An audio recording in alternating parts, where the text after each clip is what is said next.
welcome to another edition of Open Court from Las Vegas. And for the first time ever, it's Open Court, the General Manager's edition, as we pick the brains of the men who pull the strings, mostly behind the scenes, around the NBA in a roundtable setting. In this case, the roundtable is the bar at the Mandarin Oriental Hotel in Las Vegas. Gentlemen, welcome one and all.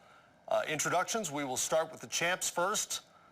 From the Cleveland Cavaliers, the GM in Cleveland since spring of 2014. Before that, the Vice President of Basketball Operations. It's David Griffin wearing the wine jacket. Running the show in Milwaukee since 2008, part of the Pistons championship years prior to that, and a longtime assistant coach, the NBA Executive of the Year in 2010. It's John Hammond. Thank you, Danny. John. Danny Ainge won the award 2 years before that. He's done just about everything there is to do, both as a player, as a coach, as a general manager as well. Two-time champion as a player, appeared in 6 finals along the way. Also coached and built a title team in Boston as well, and it's good to have you with us. Thanks, man. And your Laker tie. Very nice. From the Trailblazers, beginning his 5th season as President of Basketball Operations, before that a Vice President of Basketball Operations with the LA Clippers, Neil Olshey. No other credentials. Last but not least, the new President of Basketball Operations with the 76ers and 2-time Executive of the Year, once in Phoenix, once in Toronto. It's Bryan Colangelo. So we're calling this the edition of Open Court, even though some of you hold different titles. So let's just all stipulate to that. For our purposes, you're all GMs. So Neil, what is the hardest thing about that job? The hardest thing is when your owner's in Europe and his day starts at midnight your time. So you basically work around the clock.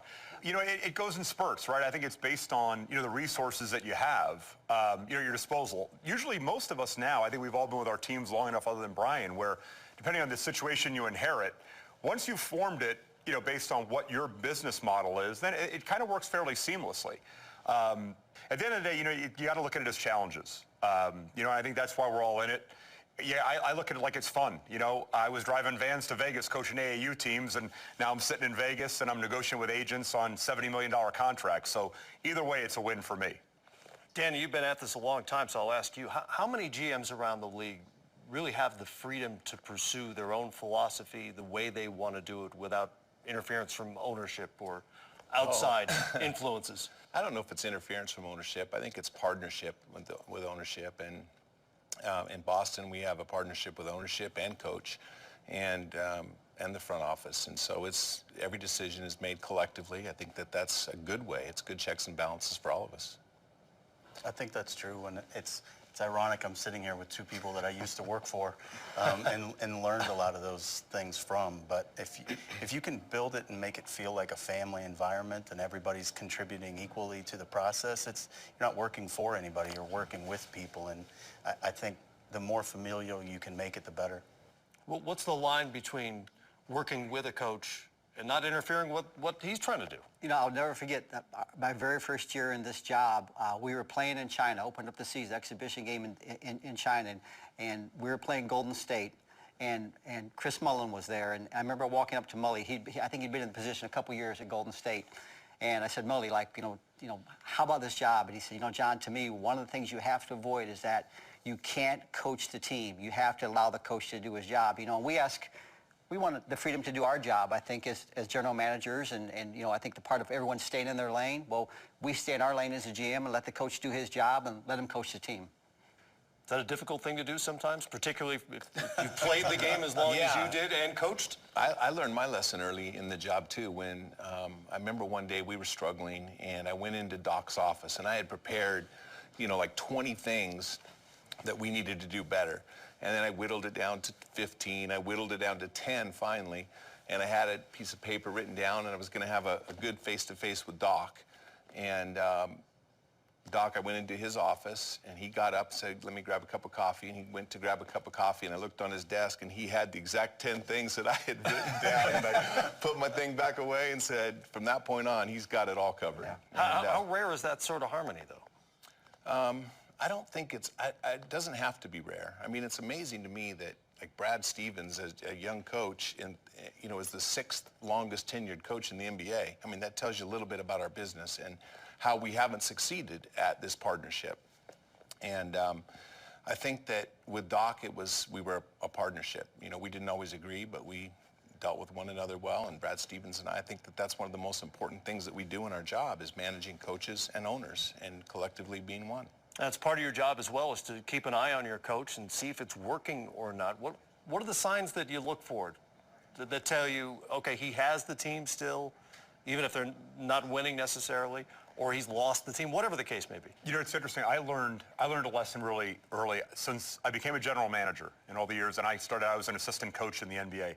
I've never walked into a locker room after a game, and I've never walked into the coach's office after a game. And I get it. We're all so invested. And, to be honest, the most frustrating thing about being a general manager is the game. Because you're sitting there and you're basically a glorified fan and you're grinding it out, but your livelihood depends on the outcome. And some of us are sitting with your owner, and that adds pressure. And, if the result is good, everybody walks away winners. And if you don't, you're frustrated. And from a catharsis standpoint, you want to get it out, and it's just not the time. So, what I like to do is just let everybody cooler heads prevail. The next day, Terry and I talk, and I'm just a big proponent of, being a little bit more critical when things are going well and being way more supportive when they're going poorly. Having worked for the Clippers for as many years as I did, I'm clearly better in crisis management than I am on the uptick. So I get it. Like, you want to be in the bunker with me when things are going poorly. So, but I think that, I think for Terry and I think it was so important. I know I don't know more about the game than Terry when it comes to coaching basketball. He really gives me a lot of room in terms of personnel decisions, building the roster, the draft, free agency. We partner on that as far as culturally. But I've never walked into a practice and looked and said, no, your pick and roll coverages are way off. We can't do that and win tonight.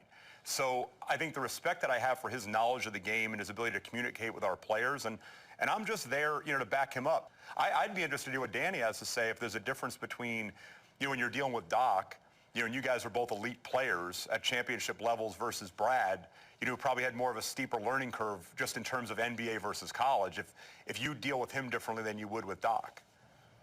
Not really. When we hired Brad, it was with the idea that he needed to learn the NBA game, and he's very bright and hardworking. And it was an adjustment period. But I wanted his freshness. I mean, I'd been in the NBA for 35 years. I liked someone coming in that was new and different, right, and had different perspective. And in our first year, we won 3 or 4 games just with his triangle defense on out-of-bounds plays at the end of games. Everyone sort of figured that out now, but it worked. Mm-hmm. I wanted him to experiment. I didn't tell him this is what we got to do. This is the coverage we had. He had good, experienced coaches around him, and he learned very fast. In your mind, what is acceptable in terms of what you're willing to ask a coach to do or not do? Do you get into rotation? Do you get into minutes? I think, what I try to do when we're formulating the team and the roster is bring everybody together, and I want the coach's input. I'm really big on making sure that the coach buys into those decisions, because those decisions that you make are really, those decisions either play out or don't play out based on the decisions that are out of your control once, coach is on the sideline making calls. So if you're on the same page before, I think it was mentioned, and you're talking the same game and you've got the same thought about that personnel, then you're not in for surprises. Of course, adjustments need to be made. Again, there's conversation about personnel. I think there should be conversation about the coaching aspect, but not the intricacies that, Neil mentioned about pick and roll coverage, et cetera, but just utilization of talent, ideas. We've all been around the game. I think I can benefit from a coach's input on my decision making, and I think a coach can benefit equally just by seeing something different, because sometimes I fear that, coaches are together all the time and they see things somewhat, in a cocoon. Sometimes to get an outside perspective is not a bad idea, from time to time. But how you present it, how it's communicated, when you present it, that's the most important thing. Lots more coming up here on our General Managers Edition. We'll get into some big picture issues, the role of analytics, how to pitch a free agent, and when to blow it up when we continue. I thought a lot of forces came together with Kevin going to Golden State. I think the cap spike certainly helped facilitate that. Oklahoma City is, 3 minutes away from beating Golden State. If that happens, maybe he doesn't go anywhere. We were down 3-1. If we don't come back, maybe he doesn't go there.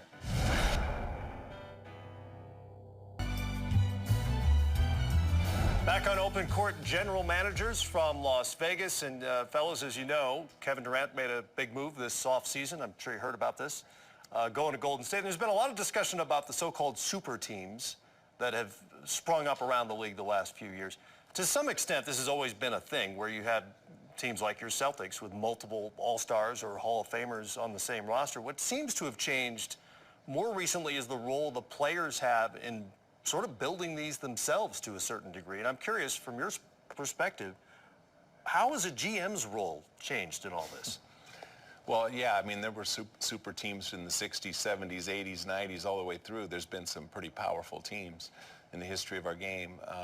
I think that with the Big Three in Boston sort of started a new thing, though. I think that when KG and Ray came and we had a nice little run there, and then it was followed up by Miami's free agents to form their championship run, and now we see Golden State that is, you know, that we're all going to be challenged to beat, and that Griff's team beat this year, but they're going to be tough to beat. Well, how do you see the way the players have gone about it, sort of to a certain degree dictating what's going to happen?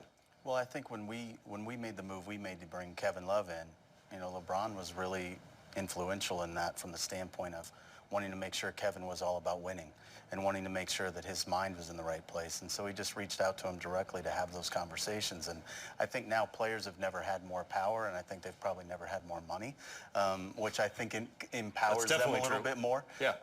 But I also think guys are living their lives a little differently. I think there was a lot more vitriol when guys were playing when Danny did. There was a lot more rage between competitors back then.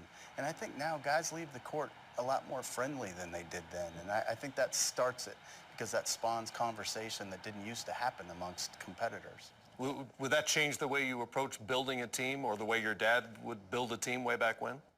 I think, you know, the nature of the CBA and the shorter term contracts, and, you know, it's, you know, I think the intent of our angle on this negotiating is always to try to keep teams together. But really, I think what's happened is we've almost given players the ability to kind of decide, you know, more quickly and with less restraint, you know, where they're going to go and how they're going to do it.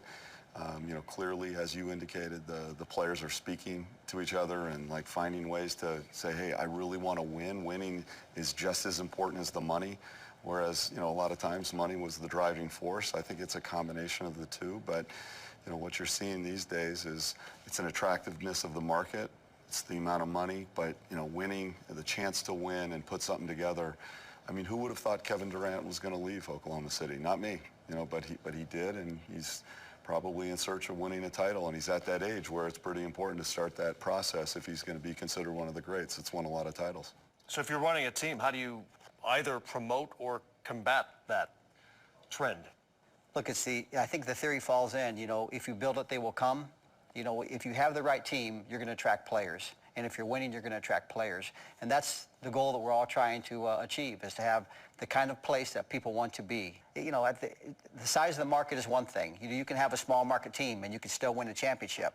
A little more difficult, possibly, but, you know, if it fits and you have a good team, players will be attracted to it. And there's not 90 superstars. Yeah, exactly. That is a math problem, for And, sure. and the money that's gone up, it's allowed it too. I mean, it's allowed for 4 max contract players.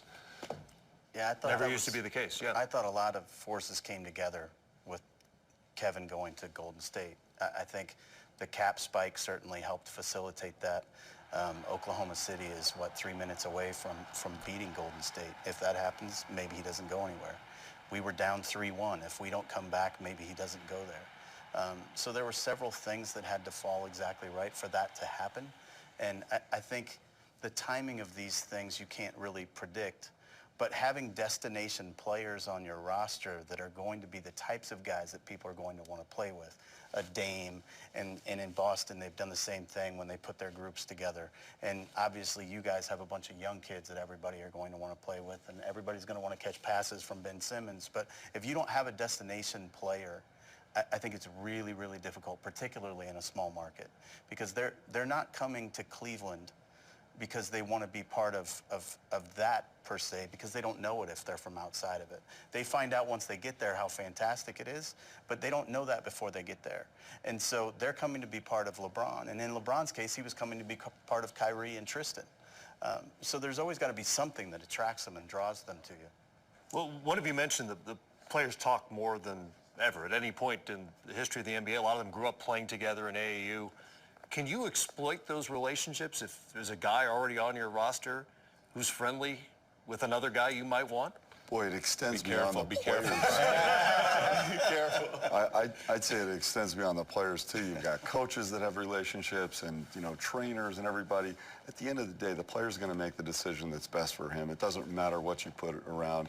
I thought I had a real leg up on signing Steve Nash in Toronto, and had Alex McKechnie, who we had brought in from the Lakers. He had worked with Steve over the years, and it was really a secret to him staying in the league so long, I believe.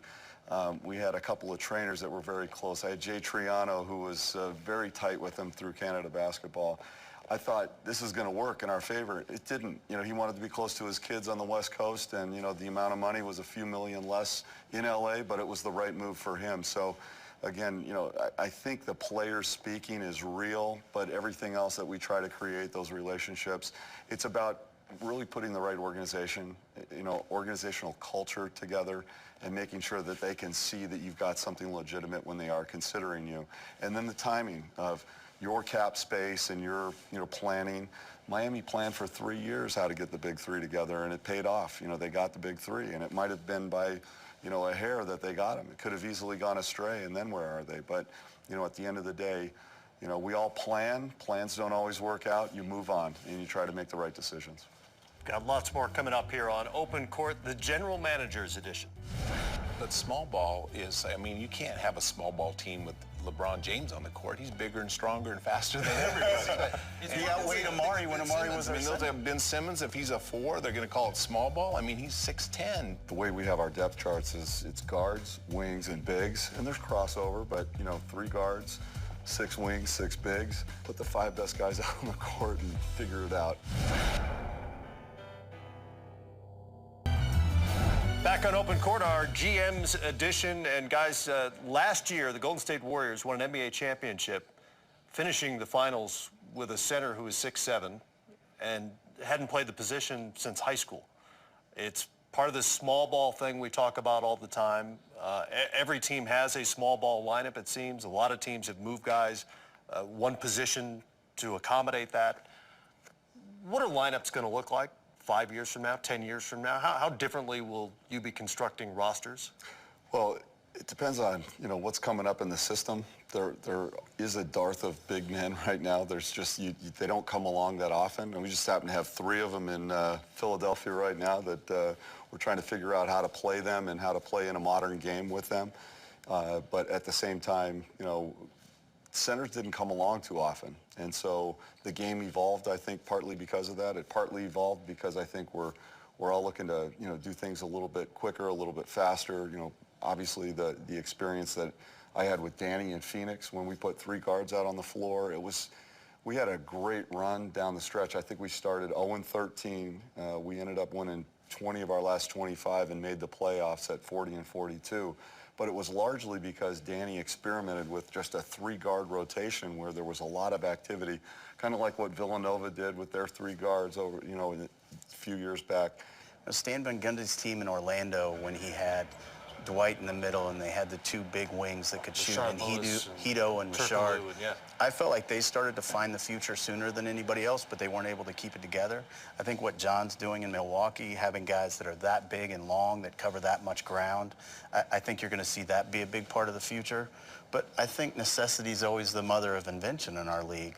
You figure out the way your group plays the best, and that's what coaches are going to do. So I think there's always been some of this small ball. It's just that there weren't so many teams looking for every possible advantage they could get and doing it with smaller players. But small ball is, you can't have a small ball team with LeBron James on the court. He's bigger and stronger and faster than everybody. How much do positions matter now? You don't have a lot of guys who come up through high school or the AAU circuit playing post basketball, for instance. Got a lot of guys who can play pick and roll at different positions. Does it matter what position you play?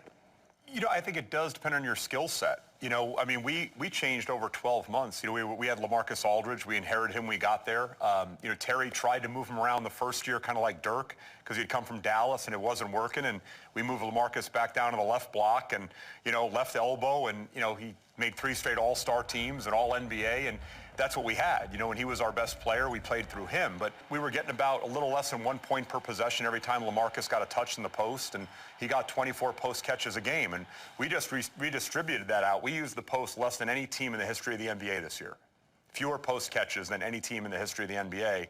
And our points per possession were the same, and our offensive rating was the same. We just did it differently. It just became guys like Al-Farouq Aminu improving their three-point shot, and Lillard and McCollum, and we know Terry's a great empowerer. So you had guys that came in as, you know, questionable shooters that improved during the year because of the confidence he built in them. And we had no choice. We didn't have a low post game, you know, to go to bail us out in a possession. As Brian said, the later we got, you know, we had the luxury for 3 years to be able to throw it to LA and he'd go to work and get to the line or get a bucket. And now we didn't have it, so we had to create it from outside in. And like I said, you know, you just got to skin the cat the other way, and it's worked for us. I like, you know, the way we have our depth charts is, you know, there's 15 boxes, 1s, 2s, 3s, 4s, 5s. I don't even do it like that anymore. It's guards, wings, and bigs, and there's crossover, but, you know, 3 guards, 6 wings, 6 bigs. You want everybody to have versatile, you know, skill sets, and they can cross those lines and put the 5 best guys out on the court and figure it out. You know, let's let them play ball. That's the key, though, isn't it? Is putting your 5 best players on the court, whatever position they are. He's got 2 point guards that are his 2 best players, and that's what you have to play. When you mentioned our Phoenix team, I mean, that Nash, and it was a 3rd-string point guard. We go into San Antonio, and they start Tim Duncan, Will Perdue, and David Robinson. Tim Duncan was playing the 3. So we decided to counter that with 3 point guards and play Nash, Kevin Johnson, and Jason Kidd. And I remember Pop sort of blowing a gasket, like, you know, took Will right out of the game, you know, right at the opening tip. But, you know, you just have to play your best guys no matter what they are. And everybody wants size, length, athleticism, and skill, but there's just not enough to go around for every team. And so you have to come up with the best that you can do no matter what position. We got a 5'8" point guard, you know, who makes the All-Star team in a 6'2" shooting guard. You know, we have probably the smallest backcourt in the NBA, and those guys are, you know, terrific players, and you just play what you can. And we're playing against a 6'11" point guard. So are the days of the Kareem Abdul-Jabbar kind of post player, Kevin McHale, your teammate, are those largely over because of the skills the players have coming up, because of analytics, because of the emphasis on the 3? I don't think Are so. we going to see those guys? I think there's evidence of guys now in the league that are really good on the post. His kid Okafor is really good on the post. There are kids that are learning how to do it. It's what suits their game. We went through, as Brian said, we went through a period where there weren't very many guys who were skilled enough to do it. But it's still there, and you're going to see kids grow and evolve that way. And there's kids in Serbia that are doing it now. The game is so international and skill sets are so diverse that I don't think you'll see anything go away exactly. Back with more Open Court, the GM edition from the Mandarin Oriental in Las Vegas after this. Look, nobody has ever done it in the history of the league better than Danny did it. Ever. Nobody's ever done that. I mean, it's unprecedented, the assets about where that team was or would have been in 18 to 24 months and what it is back to today relative to the assets he was able to acquire from a team that was clearly on a different path.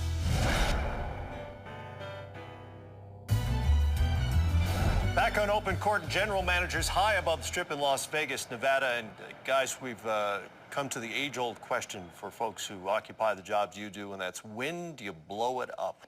And I'll go to you, Neil, because you guys, well, you lost 4 of your 5 starters last summer. Somehow managed to make the playoffs anyway. But how do you evaluate when there's that much turnover, when you're going to start over, and when you're going to keep building with what you have? Well, in our case, it wasn't really our choice. We lost, a player to free agency. LaMarcus left, and we just decided we weren't going to be good enough. We were going to be more expensive, but we weren't going to be able to compete. And we just decided, when LaMarcus Aldridge was our best player, we built the team around his career arc. He was late 20s.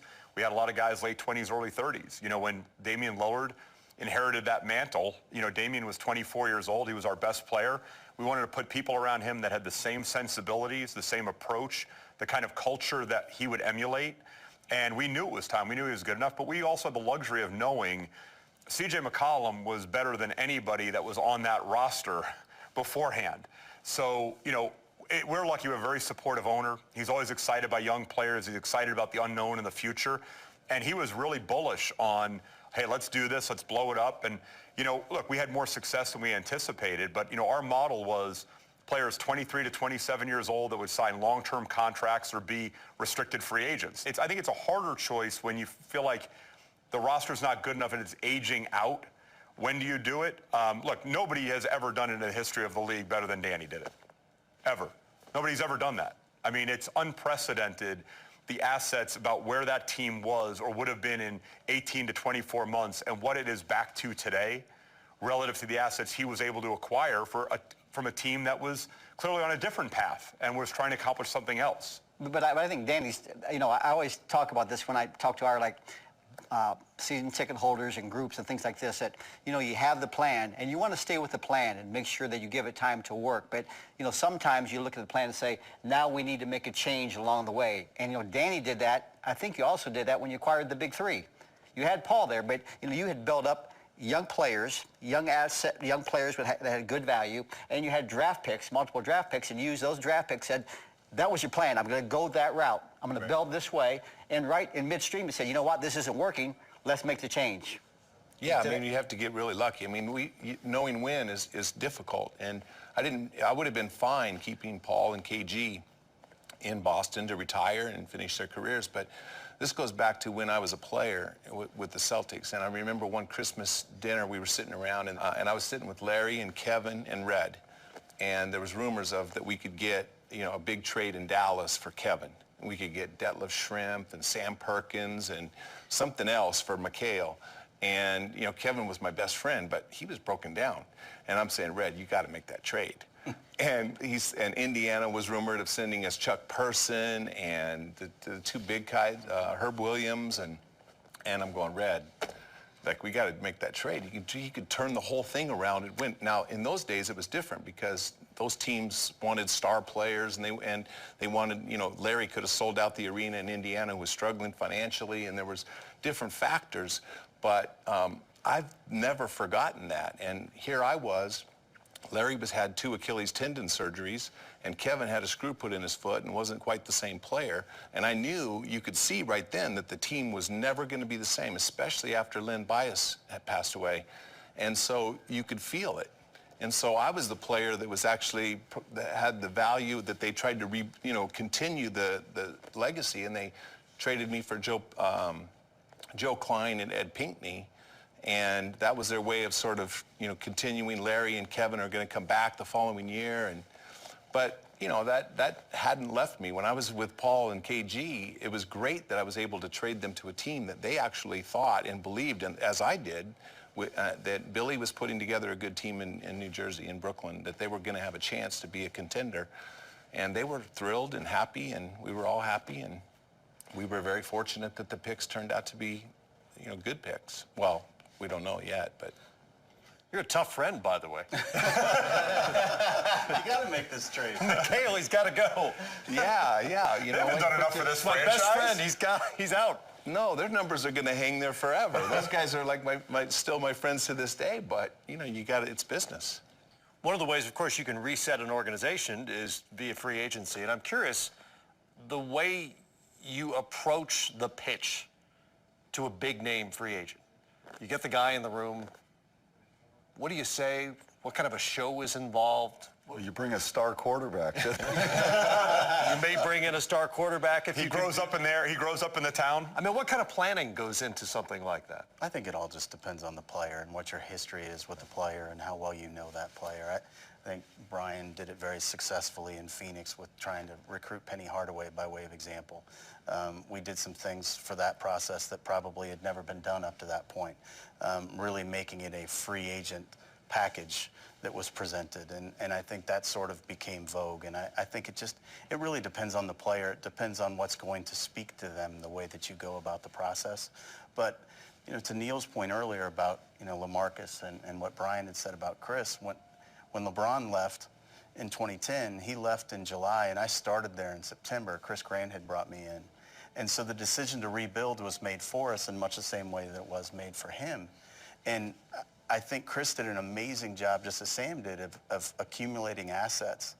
When LeBron made the decision to come back, it was almost, we did have to flip a switch. And we did have to be highly competitive in his prime years right now. And that's not something that you don't learn how to do that. It's something that you just have to figure out on the fly and become as good as you possibly can. And so I think when you're recruiting free agents, what you're building has to speak to that player. It doesn't matter who's in the room if they don't want to be part of what you're doing. Kevin Durant went to Golden State because that place is a joy engine. That's what they do, and he wanted that because he didn't feel that in his whole career. So you're not going to do much in the pitch that he hasn't already been watching and been part of. And yet people still try a lot of stuff. Tom Brady, for instance. Yeah, I mean, we felt like we had a legitimate chance at like 24 hours before, but I guess in hindsight, maybe we didn't, but I mean, that obviously changes your whole franchise for years to come. So we put out all the stops and brought Tom Brady. We knew that Isaiah knew that Tom Brady was like one of his favorite football players, and we tried to bring in some legends, but in one day to prepare, it's pretty tough. And so it was a good experience. I think it was a good experience for our players, for our coach. It was a bonding experience for everybody, even though we didn't end up with KD, which was disappointing.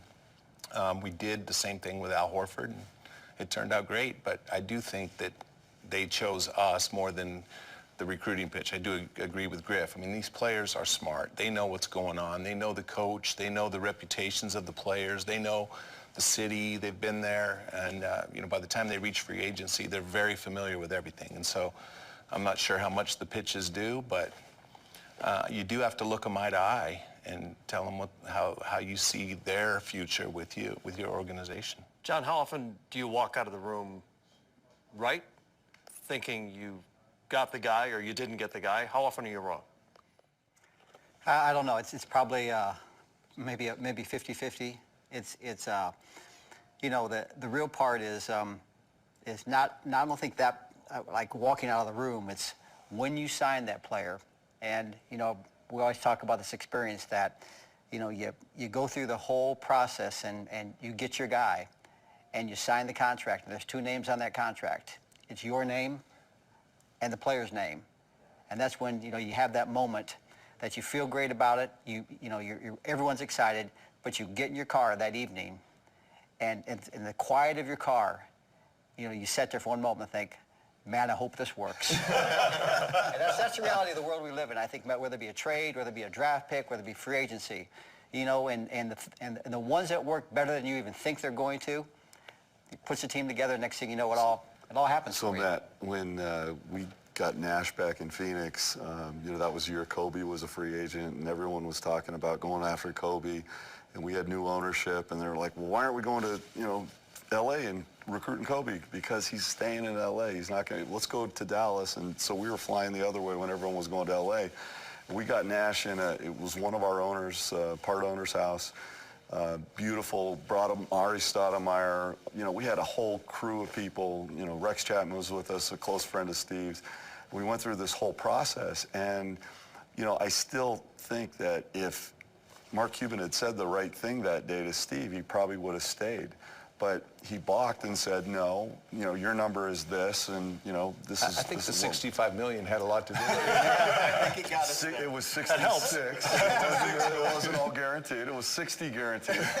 But 60 versus 40 made the decision easy. But we made Steve give No us an income answer tax. that day. And that was always, Jerry's approach. He wanted an answer then. And once he got that answer and that commitment, not that it went anywhere with DeAndre Jordan a couple of years ago, but he gave us his commitment that day. So fast forward to us in Toronto, and we're recruiting Steve. And, we spent thousands of dollars on this video presentation. I had Wayne Gretzky do the voice of God as a narrator on the video. It literally brought a tear to Steve's eye as we're making this pitch to him. And, you know, we get back in a room, we start negotiating, we're talking about money, and he says, I'm just saying it right now. I'm not going to say yes today. He put the rules on the table. I'm not saying yes today.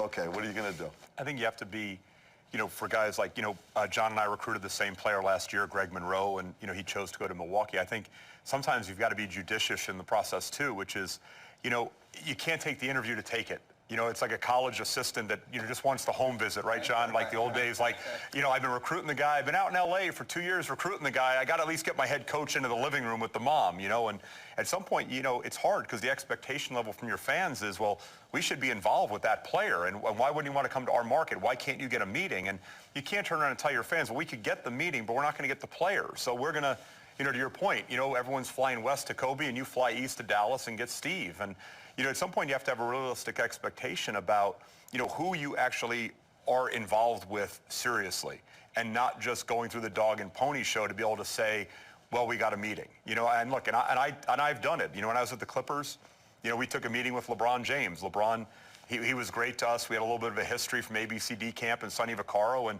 I mean, we literally got on the plane and got frequent flyer miles and some Ritz-Carlton points because we had no shot at getting the guy.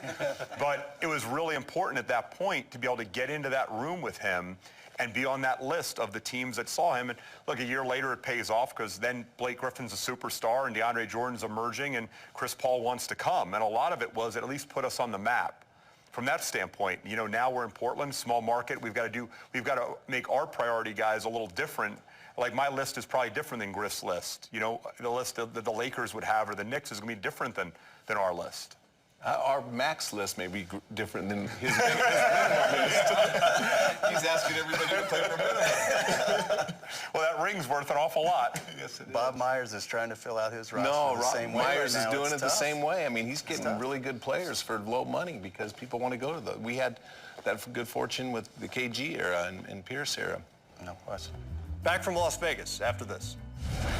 You know, we're going to fail if we don't win a championship. There is no other outcome. And so I think that you lose a lot of sleep that way because if your expectation is that, your odds are very good you're not going to get there all the time. There's no excuse. It's just I wasn't good enough.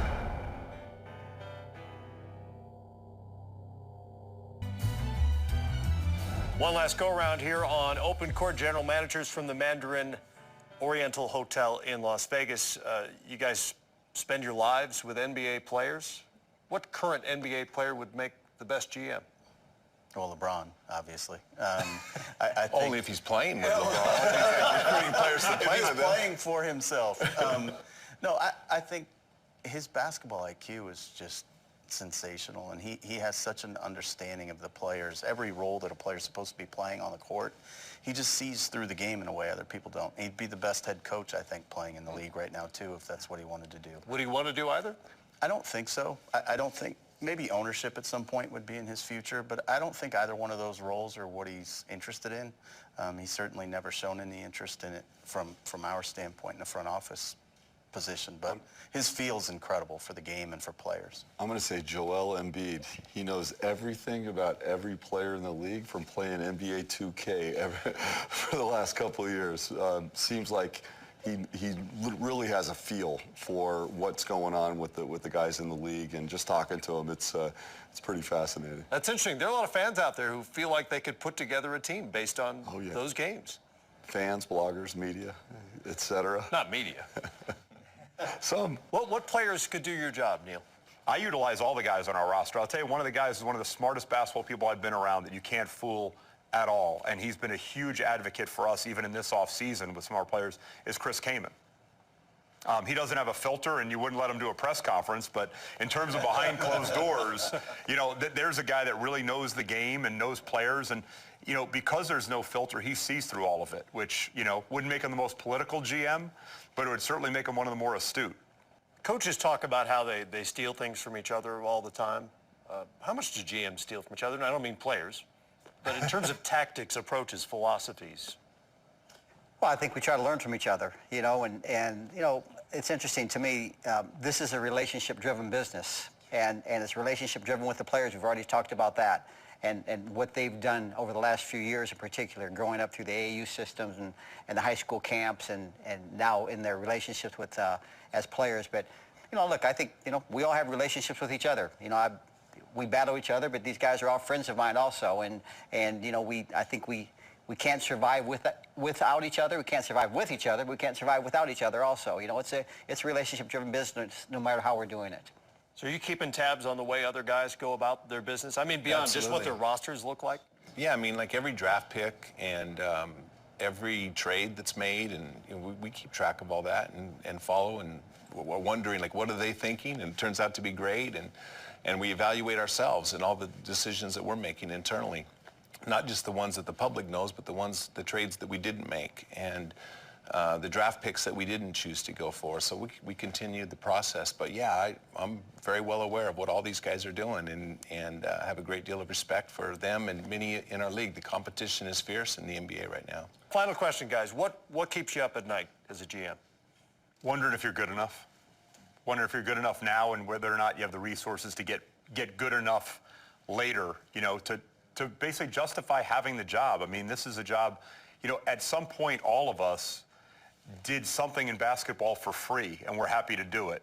And now we make a lot of money, and we have a position, we're on this show, and a lot of people entrust us with the care of an organization they love, with your fan base. And I think it does keep you up at night, that can you live up to the expectations with the decisions you make for all the people that are counting on you? I think that's true, and I think in our situation, we've got an ownership group that's absolutely unrelenting in their desire to deliver championships, and they've invested in the process at an incredible level. And it's because of that, we're going to fail if we don't win a championship. There is no other outcome. And so I think that you lose a lot of sleep that way, because if your expectation is that, your odds are very good you're not going to get there all the time. And so it becomes something where it consumes you in a way that probably sometimes is not terribly healthy. But I think it's the blessing and the curse of having ownership as supportive as we do. There's no excuse. It's just I wasn't good enough. What wakes you up, Danny?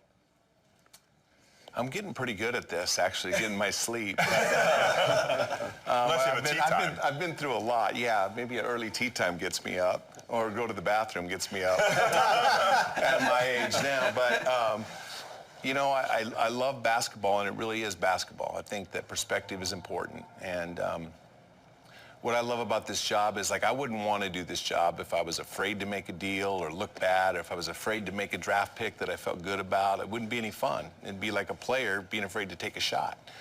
And so I don't really lose much sleep anymore. I did as a young player, and I did as a coach for sure, and I did when I first took this job, but I'm surrounded by great people, and they make me look good sometimes.